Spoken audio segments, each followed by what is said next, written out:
Hey everyone, and welcome to today's Explainer. Today, we're diving deep into the escalating stakes of modern digital threats. Look, we are way past the era of a lone hacker just trying to guess a bank password in their basement. We're now dealing with a landscape that ranges from massive, coordinated financial crimes, engineered to destabilize entire economies, all the way to literal physical warfare targeting critical digital infrastructure. The stakes have absolutely skyrocketed. But, as the threats have evolved, so have our defenses. So today, we're unpacking what I like to call the ultimate digital sword and shield: artificial intelligence and blockchain. To really put into perspective why this technological shift matters right this very second, just look at this number: $97 billion. According to data from the World Economic Forum and KPMG, that is the massive projected investment in AI across financial services by the year 2027. We are talking about a total, fundamental rewiring of how global institutions protect themselves and their customers. It's not just some niche pilot project anymore, right? This is the new foundation of global security. So here is our roadmap for today. We'll start with the rising digital stakes, then move into AI as our fraud detective, explore the immutable vault of blockchain, see how Web3 performs on an actual battlefield, and finally, we'll weigh the challenges and the absolute necessity of human judgment. All right, let's jump right into part one, the rising digital stakes and how modern threats are just completely outpacing legacy systems. Okay, let's dive into this. Picture the old days of forensic auditing. It was a highly manual, traditional, totally rule-based process. Auditors had to rely on periodic sampling, basically pulling a few files out of thousands and just crossing their fingers that they caught the anomalies. It was like looking for a needle in a haystack.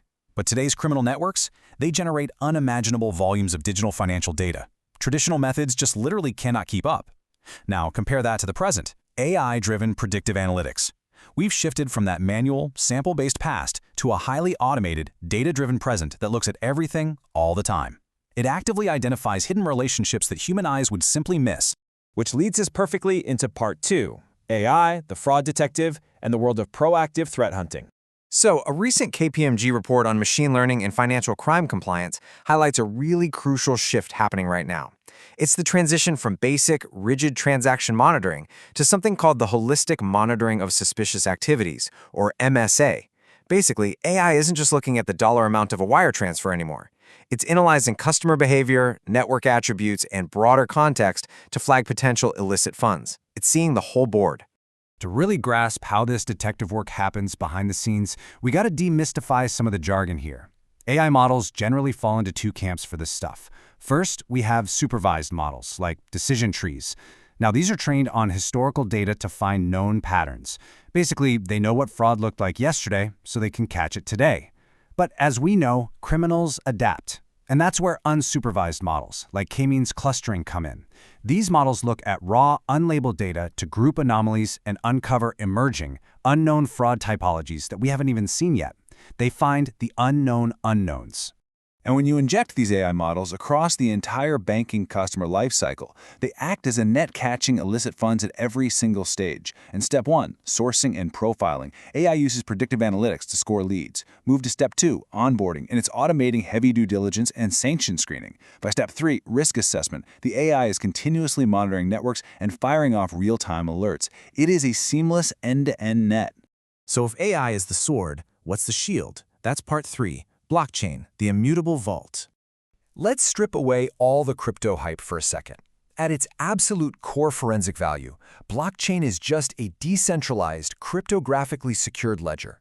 It records transactions in a sequence that is strictly immutable and tamper-evident.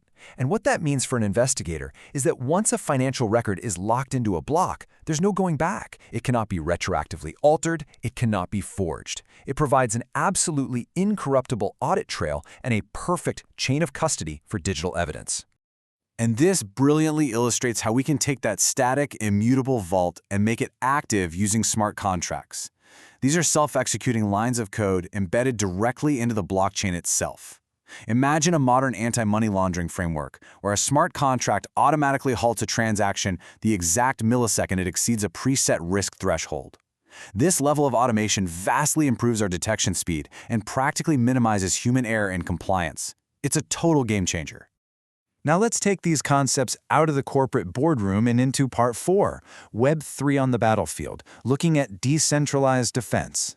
In modern conflict, centralized databases, think population registries or property records, are very often targeted, destroyed, or even weaponized by bad actors. Enter self-sovereign identity, or SSI, which uses decentralized identifiers. The best way to think about this is like a refugee's digital backpack. It allows individuals to hold their own crucial credentials using cryptographic keys. So even if their home country's servers are completely bombed or compromised, their educational, professional, and property records remain perfectly verifiable across borders. Now, what's really interesting about this is how these decentralized systems act as a critical contingency layer when traditional infrastructure completely fails. We're seeing decentralized telecom networks like Helium or Pollen Mobile stepping up to provide community-run connectivity when centralized cell towers fall. We are seeing decentralized autonomous organizations, or DAOs, coordinating reconstruction funds with complete transparency.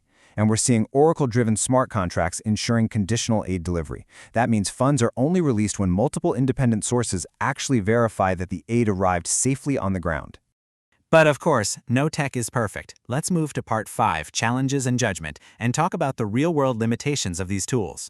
Because here is the multi-billion-dollar question. But who audits the AI?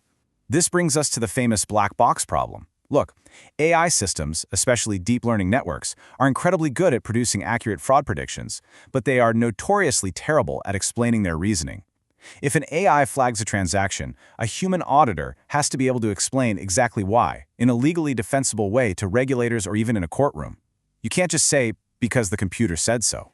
So let's break down the major technical and legal hurdles we are facing right now. First up is that black box problem, which is thankfully forcing the industry to adopt explainable AI frameworks, things like LIME and SHAP, to provide a transparent rationale for every single flag transaction.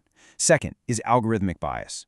If an AI is trained on skewed data, guess what? It will produce skewed fraud alerts, which compromises the whole system. Third, we have physical vulnerabilities. Even a decentralized antenna needs power, and it can be kinetically targeted in a war zone. And finally, there's a massive legal clash happening. How on earth do you reconcile a blockchain's permanent immutable record with privacy laws like the CCPA, which literally guarantee a citizen's right to be forgotten? So the crucial point here, which was really well articulated by the International Journal for Multidisciplinary Research, is that advanced technologies cannot entirely replace human judgment, period. Human expertise, our natural skepticism, and our understanding of context remain absolutely essential for ethical oversight. AI and blockchain are incredibly powerful analytical and preservation tools, for sure, but they require highly trained human beings to validate their outputs responsibly. Which leaves us with this final thought to ponder as we wrap up. We are rapidly integrating these technologies into the very bedrock of our financial systems and our crisis response networks. As AI and Web3 become our ultimate swords and shields against unprecedented modern threats, are we truly ready to govern the very tools we rely on for our survival? It's a question of technology, absolutely. But more importantly, it's a question of human accountability. Thank you so much for joining me on this explainer today, and keep questioning the systems that shape our world.